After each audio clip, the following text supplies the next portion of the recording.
नमस्कार, मैं हूँ राधा राणा और आप देख रहे हैं पहाड़ न्यूज। इस वक्त की सबसे बड़ी खबर जो है वो आ रही है कोलकाता से।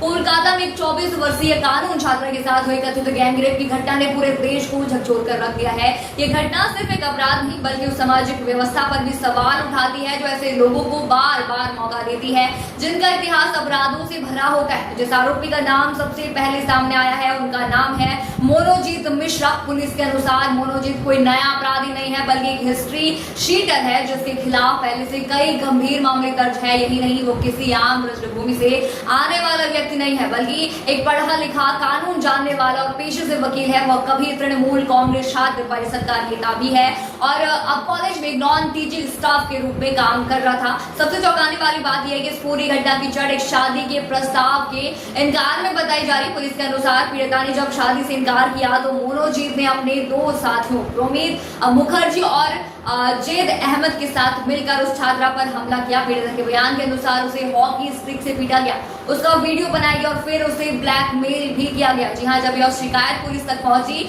तो कोलकाता पुलिस ने तुरंत कार्रवाई करते हुए तीनों को गिरफ्तार किया और मामले की जांच के लिए एक विशेष जांच टीम यानी SIT का गठन भी कर दिया।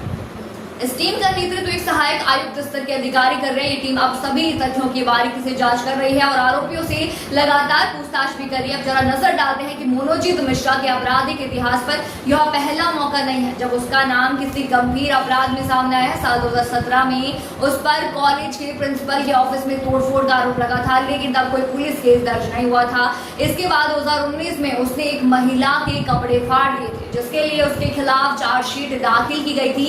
इसी साल के अंत में उसने अपने एक दोस्त के घर से गहने, परफ्यूम, म्यूजिक सिस्टम और चश्मा चोरी किया जिसकी रिपोर्ट जनवरी 2020 में दर्ज हुई। इसके बाद मार्च 2022 में जब उस पर कस्बा इलाके में एक महिला के साथ छेड़छाड़ी करने का आरोप भी लगा और मई 2024 में कॉलेज प्रशासन ने उस पर सिक्योरिटी गार्ड पर हमला करने और परिसर में तोड़फोड़ करने का मामला दर्ज किया। ये सभी घटनाएं अलग अलग थानों कस्बा कालीघाट, हरिदेवपुर, अलीमपुर और टॉलीगंज में दर्ज है। इसके सबके बीच मनोजीत के पिता की प्रतिक्रिया ने भी लोगों को भावुक कर दिया है। उन्होंने कहा, हम एक 6 बाय 8 फुट के कमरे में रहते हैं, हमने गरीबी में संघर्ष कर उसे पढ़ाया, वकील बनाया, लेकिन अगर वो दोषी है तो उसे सख्त से सख्त जो है वो सजा मिलनी चाहिए। मैं अदालत के फैसले को सिर झुकाकर स्वीकार करूंगा। एक पिता का ये बयान समाज के हर उस परिवार को सोचने पर मजबूर करता है जो अपने बच्चों को बेहतर भविष्य देने का सपना देखता है। राजनीतिक हलकों में भी इस मामले में लेकर काफी जो है हलचल मची हुई है। तृणमूल कांग्रेस जिससे मनोजीत का कभी संबंध था उससे पूरी तरह दूरी बना चुकी है। पार्टी ने साफ कहा है कि उसका इस अपराध से कोई लेना देना नहीं है